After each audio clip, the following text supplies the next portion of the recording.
اور ہم جو پیغمبروں کو بھیجا کرتے ہیں تو صرف اس لیے کہ لوگوں کو اللہ کی نعمتوں کی خوشخبریاں سنائیں اور عذاب سے ڈرائیں، اور جو کافر ہیں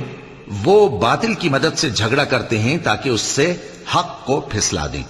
اور انہوں نے ہماری آیتوں کو اور جس چیز سے ان کو ڈرایا جاتا ہے اسے ہنسی بنا لیا ہے۔ اور اس سے بڑھ کر ظالم کون،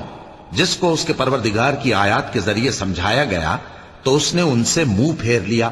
اور جو اعمال وہ آگے کر چکا اس کو بھول گیا۔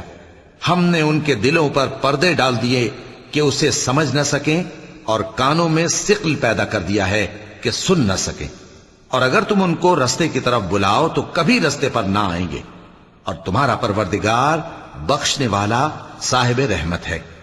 اگر وہ ان کے کرتوتوں پر ان کو پکڑنے لگے تو ان پر جھٹ عذاب بھیج دے، مگر ان کے لیے ایک وقت مقرر کر رکھا ہے کہ اس کے عذاب سے کوئی پناہ کی جگہ نہ پائیں گے۔ اور یہ بستیاں جو ویران پڑی ہیں، جب انہوں نے کفر کر کے ظلم کیا تو ہم نے ان کو تباہ کر دیا، اور ان کی تباہی کے لیے ایک وقت مقرر کر دیا تھا۔ اور جب موسیٰ نے اپنے شاگرد سے کہا کہ جب تک میں دو دریاؤں کے ملنے کی جگہ نہ پہنچ جاؤں ٹلنے کا نہیں، خاص صدیوں چلتا رہوں،